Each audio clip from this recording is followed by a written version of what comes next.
मैं नहीं मानता, कृष्ण को अग्र पूजा का अधिकारी नहीं मानता। इस आदमी में ऐसा कोई गुण नहीं है जो इसे महापुरुष सिद्ध करता हो। अरे ये तो भगोड़ा है, भगोड़ा। अरे इसके पिता का कोई ठिकाना नहीं है। कभी कहता है कि मैं नंद ग्वाले का पुत्र हूं, कभी कहता है कि वासुदेव मेरा पिता है। अरे इसे ठीक तरीके से अपने बाप का नाम तक याद नहीं। झूठा है, झूठा। शिशुपाल! दो भैया, क्या कर रहे हो? मैं इसके 100 अपराध क्षमा करने के लिए वचनबद्ध हूं। किसे वचन दिया तुमने कन्हैया? अपनी बड़ी बुआ को। और किसको? जो उसकी माता है।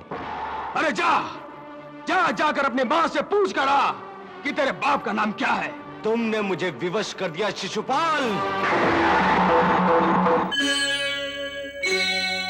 महाराज युधिष्ठिर की राजधानी इंद्रप्रस्थ में पधारे हुए सभी राजाओं, नरपतियों और छत्रधारी सम्राटों का स्वागत है।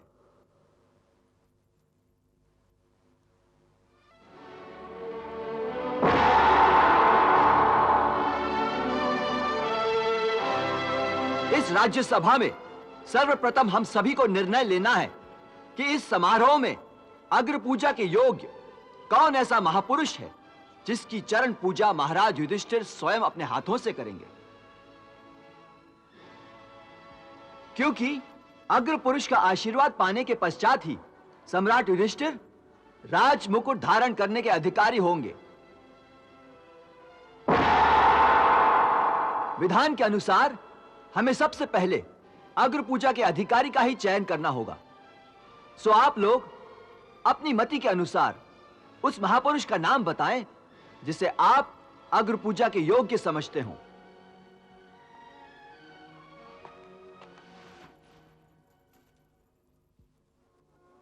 मेरे विचार में संपूर्ण आर्यावर्त में इस समय द्वारिकाधीश श्री कृष्ण के अतिरिक्त कोई और ऐसा पूज्य पात नहीं है जो अग्र पूजा का अधिकारी बन सके। तात भीष्म की इस बात का मैं भी समर्थन करता हूं। यदुनंदन श्री कृष्ण से बढ़कर इस समय कोई और दूसरा नहीं है। यह सत्य है, श्री कृष्ण ही इस सम्मान के योग्य हैं। मेरे मत के अनुसार द्वारकाधीश श्री कृष्ण ही सर्वमान्य राजपुरुष हैं। उन्हें ही अग्र पूजा का अधिकारी बनाया जाए। तो फिर ये राज्यसभा सर्वसम्मति से अग्र पूजा का यशस्वी सम्मान द्वारकाधीश श्री कृष्ण के लिए ही निश्चित करती है।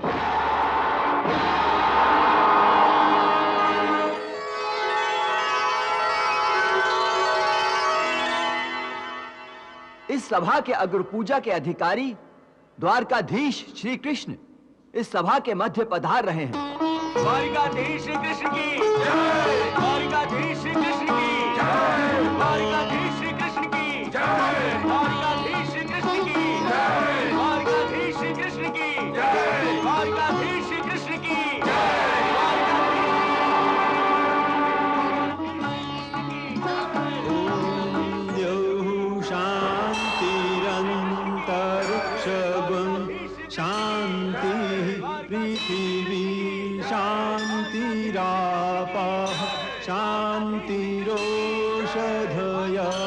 शांति वनस्पतयः शान्तिर्विश्वे देवाः शान्तिर्ब्रह्म शान्ति सर्वत्र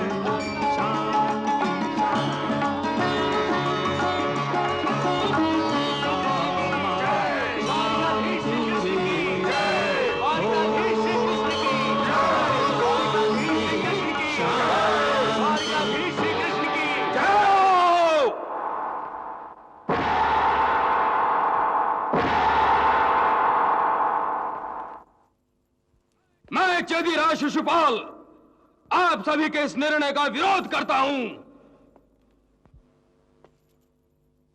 मैं नहीं मानता, कृष्ण को अग्र पूजा का अधिकारी नहीं मानता। इस आदमी में ऐसा कोई गुण नहीं है जो इसे महापुरुष सिद्ध करता हो। अरे ये तो भगोड़ा है, भगोड़ा। सम्राट जरासंध को युद्ध में पीठ दिखाकर भागा था। नहीं शिशुपाल, नहीं। आप चुप रहिए महाराज द्रुपद। आप लोगों ने इसे व्यर्थ ही महान बना रखा है, इसे महानता का पद दे रखा है, परंतु ये तो चोर है, चोर।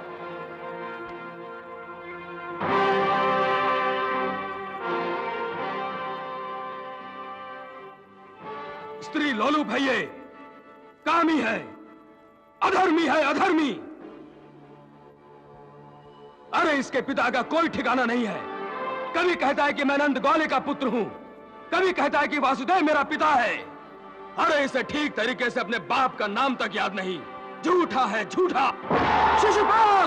हाय! शिशुपाल! दाऊ भैया, क्या कर रहे हो? मैं इसके 100 अपराध क्षमा करने के लिए वचनबद्ध हूं। किसे वचन दिया तुमने कन्हैया? अपनी बड़ी बुआ को। और किसको? जो उसकी माता है, देवी कुंती की बड़ी बहन श्रुति श्रवा का पुत्र है ये। लेकिन ये तो पराकाष्ठा है कन्हैया। तुम चिंता नहीं करो दाऊ भैया, मैं इसके अपराध स्वयं गिन रहा हूं। देखो तो निर्लज्ज को, कैसे अपनी प्रशंसा सुन रहा है। पूरा चिकना खड़ा है, चिकना खड़ा। दुष्ट!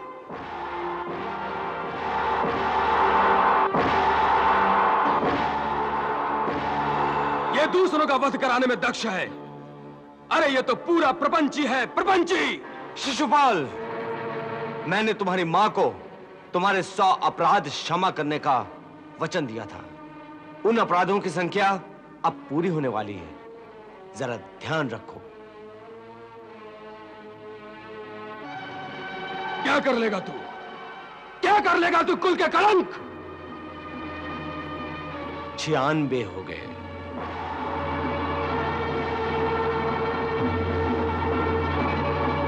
दम भी जालसाज। 97 हो गए।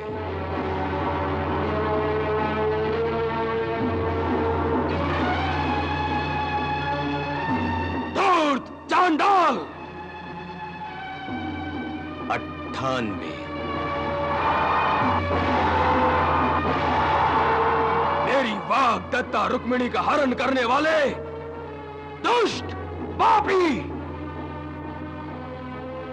99।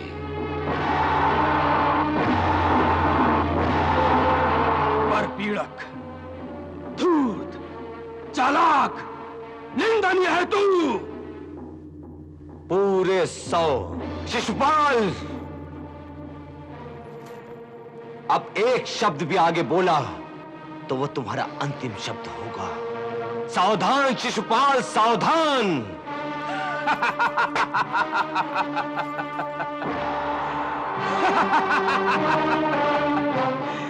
देखो तो, गीदड़ सिंह को धमकी दे रहा है। अरे जा, जा जाकर अपनी मां से पूछ कर आ कि तेरे बाप का नाम क्या है। जा जाकर पूछ कर आ कि तेरी धमनियों में किसका लहू बह रहा है। अरे जा चाटुकार, जा। बस शिशुपाल, बस। बहुत हुआ। अब हम सब मिलकर तुझे जीवित नहीं छोड़ेंगे। इस सभा में शिशुपाल अकेला नहीं है, हम भी उसके साथ हैं।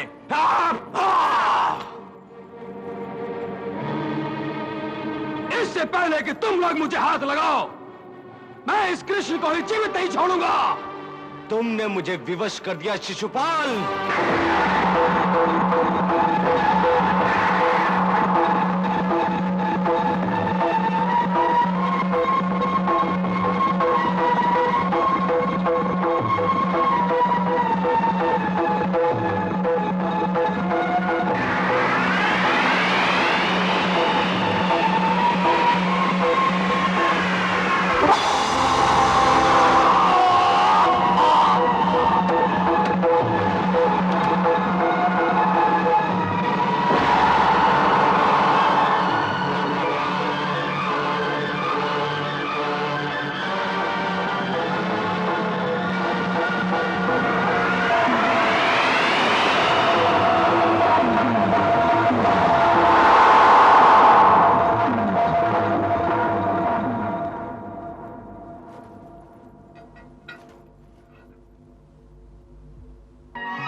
हे दीनदयाल, अपने पार्षद जय का प्रणाम स्वीकार कीजिए। तुम्हारा कल्याण हो। 3 जन्मों के पश्चात आज तुम श्राप मुक्त हो गए। सो हे जय, तुम हमारे वैकुंठ लोक में जाओ। देखो, माता लक्ष्मी ने तुम्हें लिवाने के लिए दिव्य विमान भेजा है। जाओ, तुम्हारा कल्याण हो। जैसी आपकी आज्ञा प्रभु।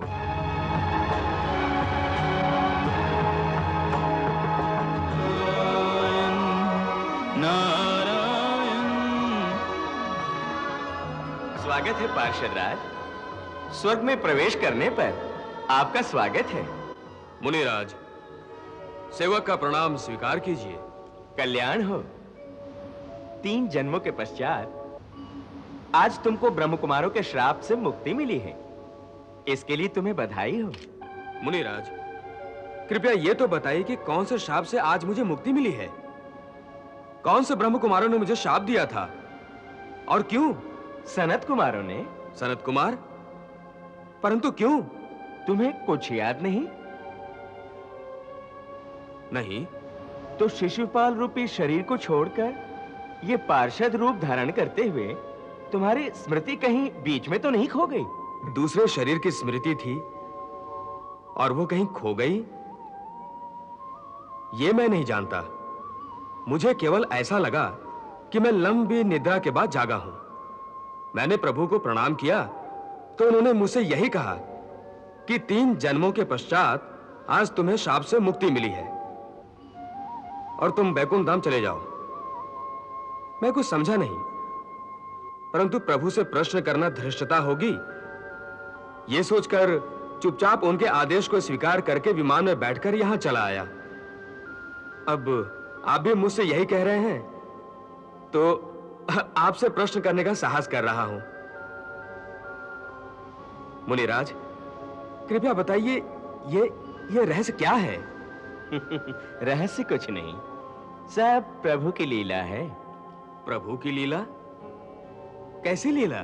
देखो, प्रभु का अपना कोई निकट का संबंधी हो तो उसको शिक्षा देने के लिए वे वैसी ही लीला करते हैं और अपने सेवक के अंदर जो अहंकार का छोटा सा बीज मात्र भी देख लें तो तुरंत उसकी चिकित्सा कर देते हैं। अब देखो, तुम्हारे मन में थोड़ा सा अहंकार हुआ और उन्होंने सनत कुमारों से श्राप दिला दिया। नारायण नारायण। मुनिराज, कृपया पहेलियां ना बुझाइए, अपने इस सेवक की शंका का निवारण कीजिए। कृपया बताइए ये सब कैसे हुआ? अच्छा तो सुनाता हूं। चलो, स्वर्ग से बैकुंठ तक का लंबा रास्ता तुम्हें तुम्हारी ही कथा सुनाकर तय करते हैं। तो सुनो, तुम और विजय नाम के 2 पार्षद भगवान की सेवा करते करते उनके प्रमुख पार्षद बन गए। बैकुंठ धाम के 6 द्वारों के पश्चात जो 7वां द्वार है वह भगवान नारायण के अंतरंग स्थान का द्वार है। तुम दोनों उसी के संरक्षक बन गए। इस प्रकार कई कल बीत जाने के पश्चात तुम्हारे मन में अहंकार सिर उठाने लगा कि तुम ही भगवान श्री हरि के प्रमुख पहरेदार हो। तुम्हारी आज्ञा के बिना वहां कोई नहीं जा सकता। परंतु भगवान तो अंतर्यामी हैं। शेष शैया पर लेटे लेटे उन्हें तुम्हारे मन के भाव का ज्ञान हो गया। नारायण नारायण। तब एक दिन ब्रह्मा जी के 4 पुत्र सनक और सनंदन आदि भगवान के दर्शनों हेतु वहां आए, क्योंकि उनको भी मेरी तरह कहीं भी जाने से नहीं रोका जाता। 6 द्वार लांघने के पश्चात जब वे 7वें द्वार पर आए तो तुमने उन्हें रोक दिया।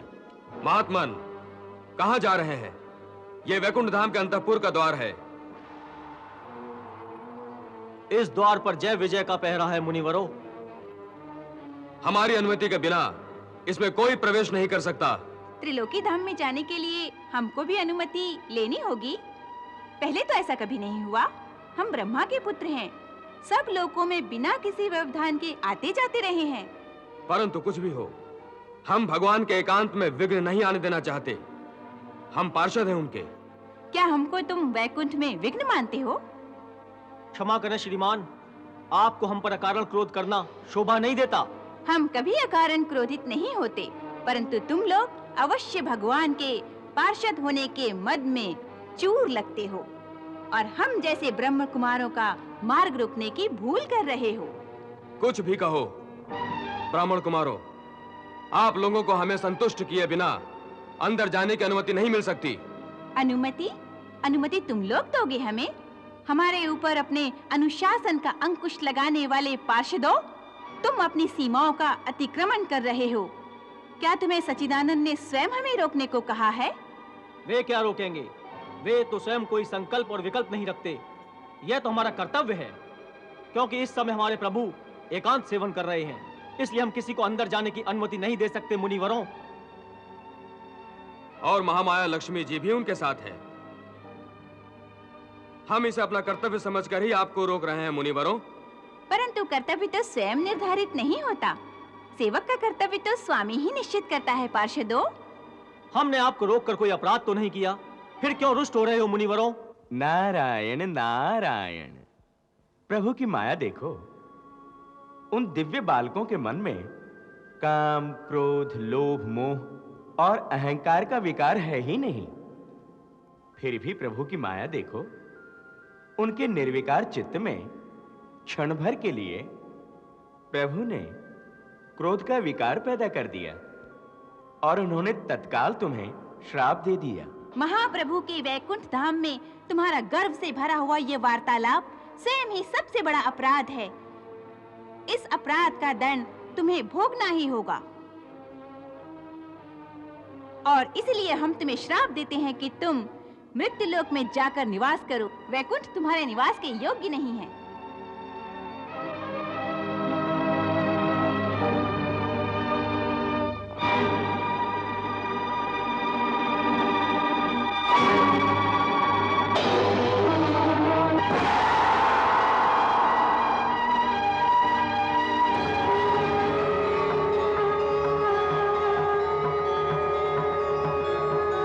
प्रणाम सनातन ऋषिवरों। प्रणाम त्रिलोकीनाथ। आप लोगों की चरण धूलि से हमारा लोक पवित्र हुआ है महात्माओं। हे अनंतानंद, हम आपके ही दर्शनों को आए थे, परंतु आपके ये पार्षद हमें आपके दर्शनों से रोककर हमारा अनादर कर रहे थे। अनादर? वो भी आप जैसे सनातन ऋषियों का? असंभव। प्रभु, गर्व तो असंभव को भी संभव कर देता है। आपके ये गर्वीले पार्षद हमें आपके द्वार पर रोके खड़े हैं, इसलिए हमने इन्हें श्राप दे दिया कि ये मृत्युलोक में चले जाएं। श्राप दे दिया है सो तो ठीक है, परंतु मैं इनकी धृष्टता के लिए आपसे क्षमा मांगता हूँ। प्रभु, आप हमसे क्षमा मांग रहे हैं, परंतु क्यों? क्योंकि शास्त्र कहता है कि अपने सेवक के पाप का अपयश उसके स्वामी को भी भोगना पड़ता है। इसलिए अपने सेवक के अपराध के लिए मैं आपसे क्षमा मांग रहा हूं। प्रभु, आप हमें और लज्जित ना करें। हमारे अंदर क्रोध का विकार उत्पन्न हुआ था, इसके लिए हम पहले से ही लज्जित हैं। आप हमारे इस दोष के लिए हमें क्षमा करें। हम ब्राह्मणों को भी क्रोध नहीं करना चाहिए था महाप्रभु। इसके लिए आप हमें भी दंड दे सकते हैं दीनानाथ। महात्मन, मेरे यहाँ किसी को दंड नहीं दिया जाता। ये जो मेरे प्रिय पार्षद हैं, इनके श्राप की अवधि यदि आप निश्चित कर दें तो इन पर बड़ी कृपा होगी। धन्य है दया निधान, आपकी विनम्रता ने तो हमारा हृदय जीत लिया है। आपके दर्शनों में हमें 3 क्षणों का विलंब हुआ है, इसलिए इन पार्षदों को 3 जन्मों तक मृत्युलोक में रहना होगा। इसके बाद ये मुक्त होकर फिर वैकुंठ धाम में आ जाएंगे। और जो ये तीसरा पार्षद सुनंद है, जो द्वार के निकट खड़ा है, उसके लिए क्या आज्ञा है? प्रभु, इसने मौन रहकर जय और विजय के वार्तालाप को सुना और कोई भी प्रतिवाद नहीं किया, ये इसका अपराध है। इसलिए इसे भी मृत्युलोक में जाना होगा। परंतु ये हर जन्म में आपका सेवक बनकर आपका ही यशोगान गाता रहेगा। ब्राह्मणों का वचन मेरा ही वचन है, जो सर्वदा सत्य है, और जो सत्य है वही शिव है, और जो शिव है वही सुंदरतम है। अब तुम लोग हमारे धाम को छोड़कर पृथ्वी लोक में जाओ। कृपा निधान, हमारी एक प्रार्थना है। वो क्या? हमारी इच्छा है कि तीनों जन्मों में हमारी मुक्ति आपके ही हाथों से हो। तुम्हारे कल्याण के लिए मैं स्वयं मृत्यु लोक में आऊंगा। तुम मेरे प्रिय पार्षद हो, इसलिए तुम्हारी मुक्ति भी मेरे ही हाथों होगी। जय और विजय, तुम दोनों पृथ्वी लोक में जाकर महात्मा कश्यप और उनकी पत्नी दिति के गर्भ में प्रवेश करोगे, और सुनंद कुछ काल के बाद तुम्हारे पास आएगा। जैसी आपकी आज्ञा प्रभु।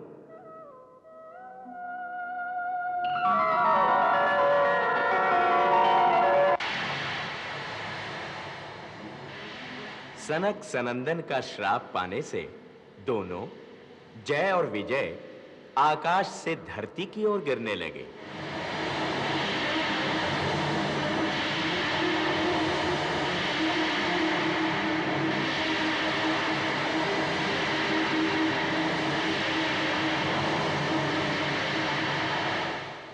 बैकुंठ से पतन के पश्चात तुम दोनों का जन्म हिरण्याक्ष और हिरण्यकश्यप के रूप में हुआ।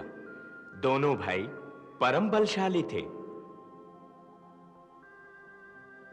सत्ता के अहंकार में उन्होंने यह सोचा कि पृथ्वी पर मानव यज्ञ यज्ञादि के द्वारा भगवान की जो पूजा करते हैं उसे बंद कराना चाहिए।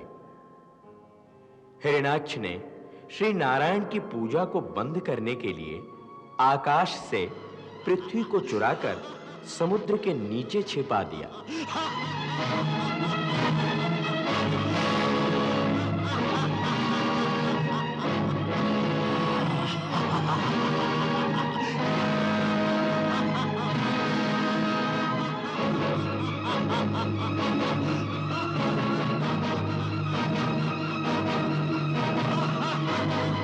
यह देखकर प्रभु ने वाराह रूप धारण किया और ब्रह्मा जी की नासिका से अपने रूप को प्रकट किया।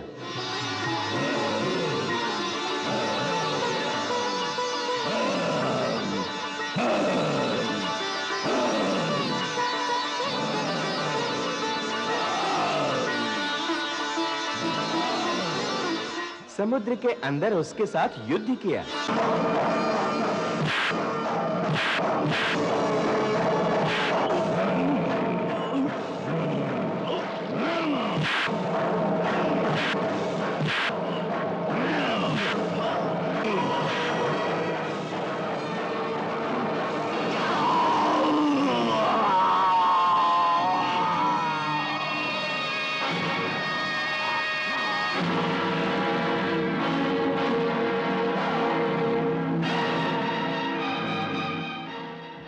तत्पश्चात उसका वध करके प्रभु ने अपने दांतों पर धरती को उठाया, उसे समुद्र से बाहर निकाला।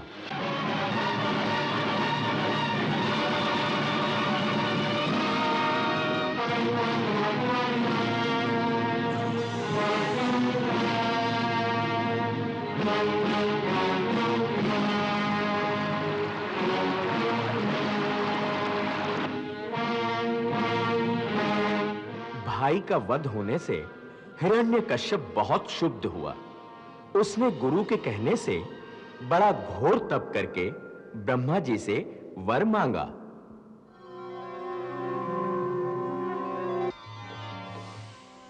हे दैत्य शिरोमणि, मृत्यु लोक के प्राणियों के लिए हम अमर लोक के प्राणियों का दर्शन कभी निष्फल नहीं हो सकता। इसलिए जो इच्छा हो बेखटके मांग लो, हम अवश्य प्रदान करेंगे। यदि आप मुझ पर सचमुच प्रसन्न हैं, तो मुझे ऐसा वर दीजिए कि आपके बनाए हुए किसी भी प्राणी से मेरी मृत्यु ना हो, न मनुष्य से, न पशु से, न दैत्य से, न देवताओं से, न भीतर मरूं, न बाहर मरूं, न दिन में, न रात में, न अस्त्र से मरूं, न शस्त्र से, न पृथ्वी पर, न आकाश में। युद्ध में कोई भी मेरा सामना न कर सके। आपके बनाए हुए समस्त प्राणियों का मैं एक छत्र सम्राट हूं। इंद्र आदि लोकपालों में जैसी महिमा आपकी है, वैसी ही प्रतिष्ठा मेरी भी हो जाए। मुझे ऐसा ही वर दीजिए भगवान, मुझे ऐसा ही वर चाहिए।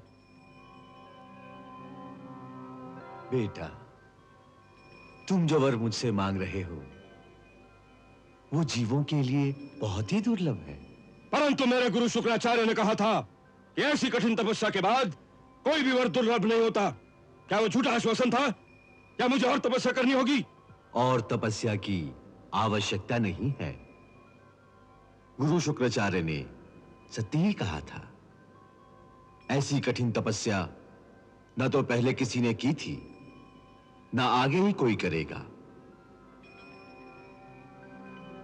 हे दैत्यराज, जो वर तुम मुझसे मांग रहे हो वो दुर्लभ होने पर भी मैं पूर्ण रूप में आपको प्रदान करता हूं। इस प्रकार ब्रह्मा से वरदान पाकर हिरण्यकश्यप ने स्वयं भगवान होने की घोषणा कर दी और यह आज्ञा दी कि सब उसकी पूजा करें। उसके डर से सारी सृष्टि उसकी पूजा करने लगी, परंतु उसके अपने पुत्र बालक प्रहलाद ने पिता को भगवान मानना स्वीकार नहीं किया और श्री हरि की पूजा करता रहा। नमो भगवते वासुदेवाय। ओम नमो भगवते वासुदेवाय। हिरण्यकश्यप ने क्रोध में आकर कई प्रकार से उसकी हत्या कराने की कोशिश की।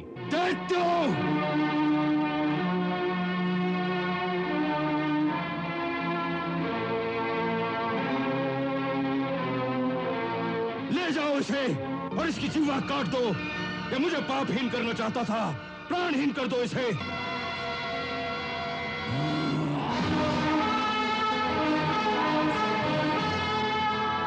ओम नमो भगवते वासुदेवाय।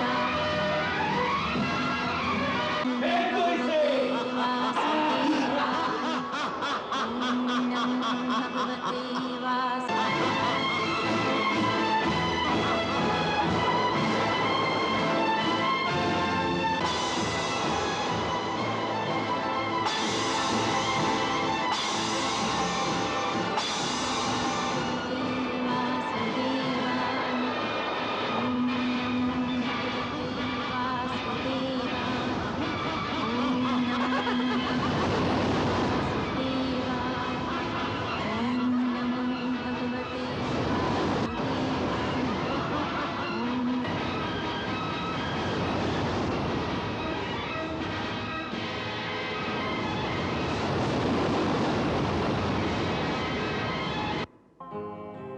परंतु प्रभु कृपा से प्रहलाद हर बार जीवित रहा।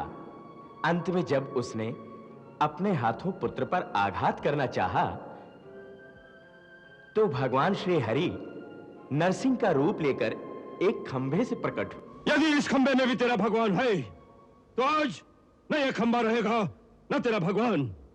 यदि शक्ति है तेरे भगवान में तो बोल उससे, बचा ले अपने आप को, बचा ले अपने आप को।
हे असुरवंशी हिरण्यकश्यप, तुझे ब्रह्मा का वरदान था कि तू किसी ब्रह्मा की सृष्टि से नहीं मरेगा। तो भगवान नरसिंह ब्रह्मा की सृष्टि में नहीं है। ये न नर है, न पशु, न सुर है, न दैत्य। इस समय न दिन है न रात, संध्या वेला है। तुझे अस्त्र से मारा जा रहा है, न शस्त्र से। तुझे नरसिंह भगवान अपने नखों से मार रहे हैं।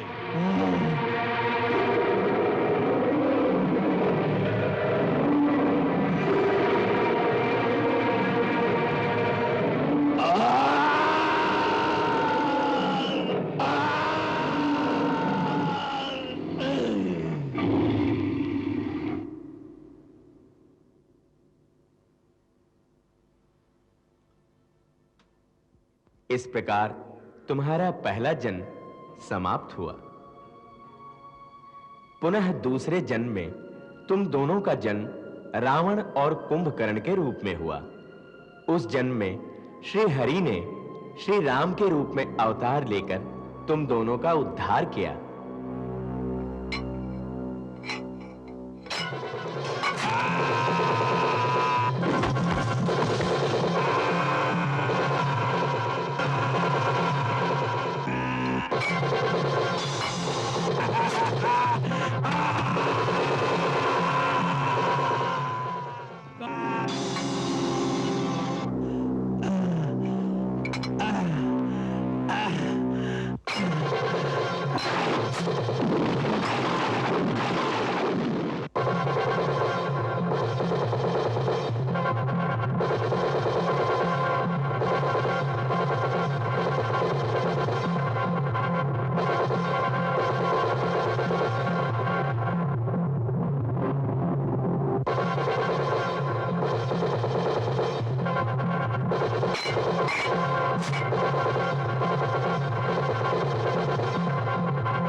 कुंभकर्ण का उद्धार करने के पश्चात भगवान श्री राम ने रावण का भी अंत कर दिया।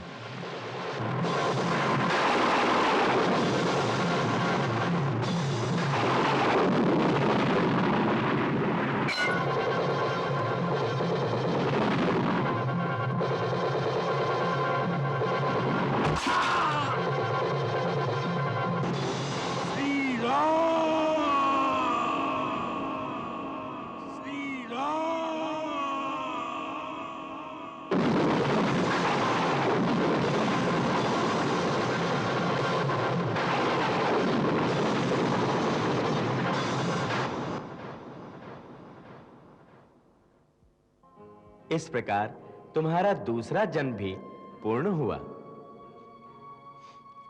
अब यह तुम्हारा अंतिम जन्म था, जिसमें तुम स्वयं श्री कृष्ण की बुआ के पुत्र शिशुपाल के रूप में जन्मे और प्रभु ने अपने हाथों तुम्हें मानव शरीर से मुक्त करके तुम्हारा उद्धार किया। मुनिराज, कृपया ये तो बताइए कि इस जन्म में मेरा साथी विजय कहां है? वह श्री कृष्ण की बड़ी बुआ के पुत्र दंतवक्र के रूप में तुम्हारे साथ ही इस धरती पर जन्मा था। शीघ्र ही वह भी भगवान श्री कृष्ण के हाथों मुक्ति पाएगा। परंतु कब तक? जब पांडवों का राजसूय यज्ञ संपन्न होने के पश्चात भगवान द्वारिका लौटेंगे, तब वह द्वारिका पर आक्रमण करेगा। देवराज इंद्र आपकी तपस्या से प्रसन्न हुए हैं, इसलिए इस तपोवन में उन्होंने हमें आपको स्वर्ग के तमाम सुख देने के लिए ही भेजा है। लेकिन उनसे किसने कहा कि हमें स्वर्ग जैसे सुख की इच्छा है? हे बालिके, इंद्र से जाकर कहना कि स्वर्ग के सारे सुख नश्वर हैं। आज है तो कल नहीं रहेगा। जिस तरह से इंद्र के पद पर सदैव एक इंद्र ही नहीं बैठा रहता, उसी तरह वहां के सुख और वैभव भी क्षण भंगुर ही होते हैं।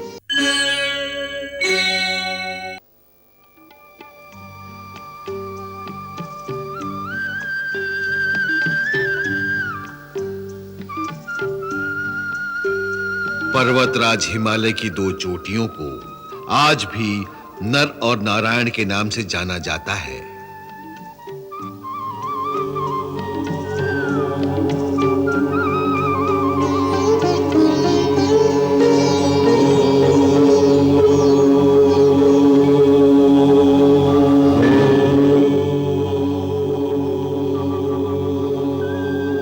श्रीमद् भागवत महापुराण के दूसरे स्कंध के 7वें अध्याय में लिखा है कि यहीं पर बहुत समय पहले सतयुग में महात्मा नर और नारायण ने बद्रिकावन के समीप गंधमादन पर्वत पर कई हजार वर्ष की तपस्या की थी।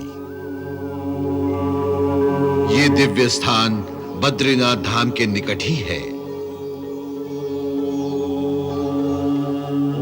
और अब इसका नाम नर और नारायण पर्वत हो गया है।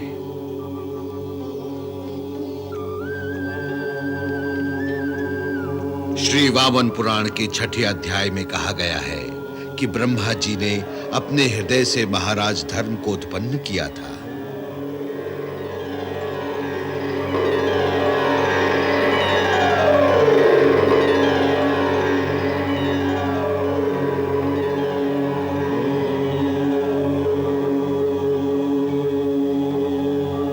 और नर नारायण उन्हीं महाराज धर्म के ही पुत्र थे।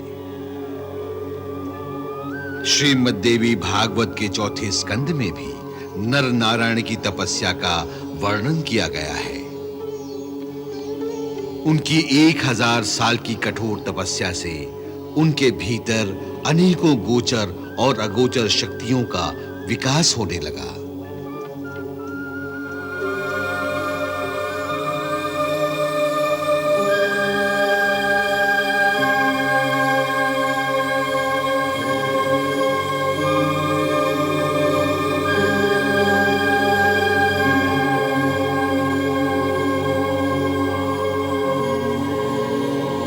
नर नारायण की अत्यंत गहरी और कठोर तपस्या के कारण देवलोक में इंद्र का आसन भी डोलने लगा।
अपनी अज्ञानता के कारण इंद्र ने समझा कि नर नारायण स्वर्ग का सिंहासन पाने के लिए ही ऐसी तपस्या कर रहे हैं, तो उसने इंद्र सभा की प्रमुख अप्सराओं को बुलाया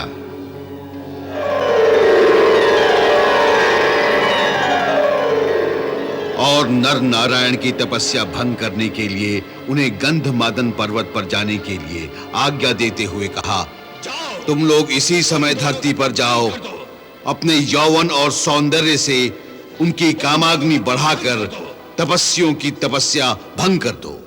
जो आज्ञा देव।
आप लोग कौन हैं? और इस निर्जन और एकांत वन में किस लिए आई हैं? हम इंद्र सभा की अप्सराएं हैं। अप्सराएं? लेकिन हमारे पास तुम्हारे आने का क्या कारण है? देवराज इंद्र आपकी तपस्या से प्रसन्न हुए हैं, इसलिए इस तपोवन में उन्होंने हमें आपको स्वर्ग के तमाम सुख देने के लिए ही भेजा है। अच्छा, तो देवराज अब हमें इस तरह से सुख पहुंचाना चाहते हैं। लेकिन उनसे किसने कहा कि हमें स्वर्ग जैसे सुख की इच्छा है? बिना किसी कामना के तो कोई भी तपस्या करने जाता नहीं मुनिवरों। स्वर्ग के सुख के लिए तो सभी प्राणी लालायित रहते हैं, क्योंकि स्वर्ग का जो सुख है वही तो आनंद की परिसीमा है। हे बालिके, इंद्र से जाकर कहना कि स्वर्ग के सारे सुख नश्वर हैं। आज है तो कल नहीं रहेगा।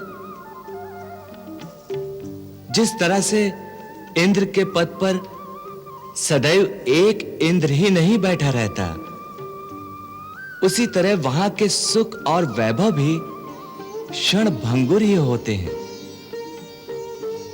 हम दोनों जिस आनंद के सहारे यहां बैठे हुए हैं, उसका पता भला इंद्र को लग भी कैसे सकता है? हे तपोधन, मेरे साथ इस समय जितनी भी अप्सराएं हैं, वे सब आपका मनोरंजन करने के लिए ही आई हैं। हमें देवराज का आदेश है कि हम सब आपको आपका मन चाहा आनंद दें। इसलिए हम सब आपकी सेवा करने के लिए तैयार हैं।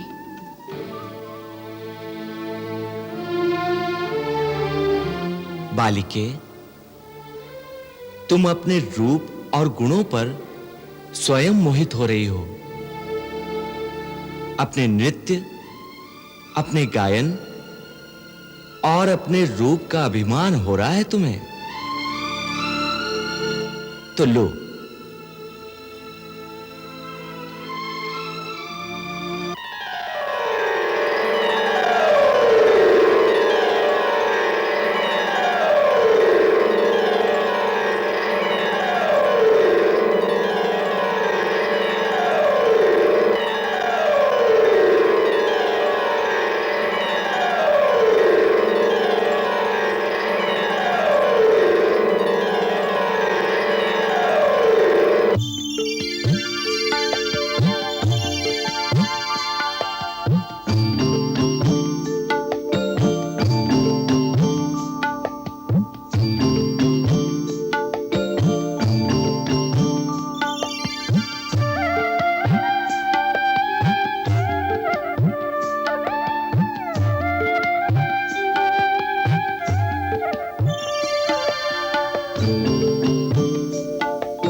हे देव, क्या आज्ञा है?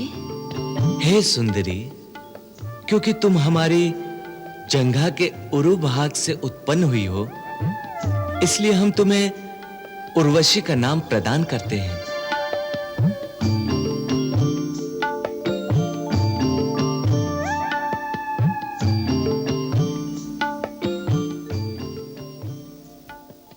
है कोई तुम में से इस उर्वशी से अधिक सुंदर? है कोई तुम में से इस उर्वशी से अधिक नृत्य में प्रवीण?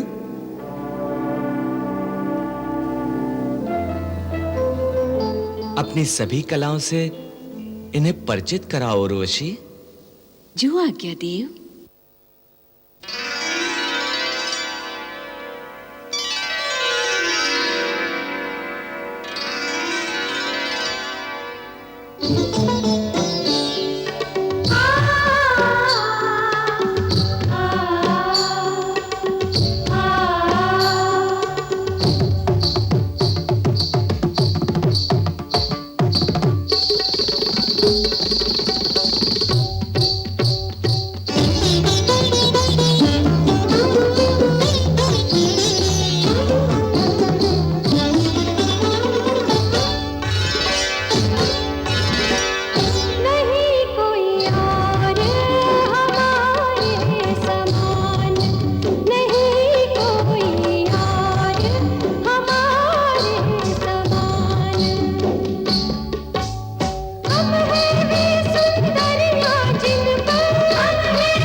अब तुम लोग समझ गए ना कि स्वर्गलोक के सारे सुख मेरी जंघाओं के नीचे दबे हुए हैं।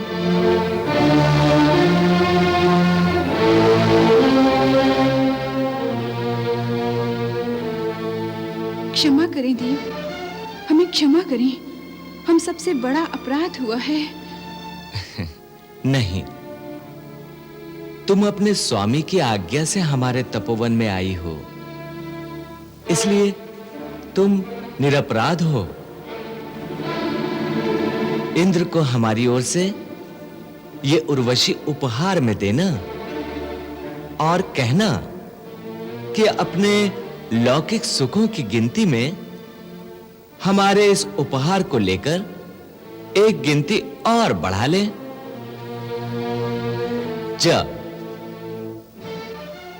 जो आज्ञा देव।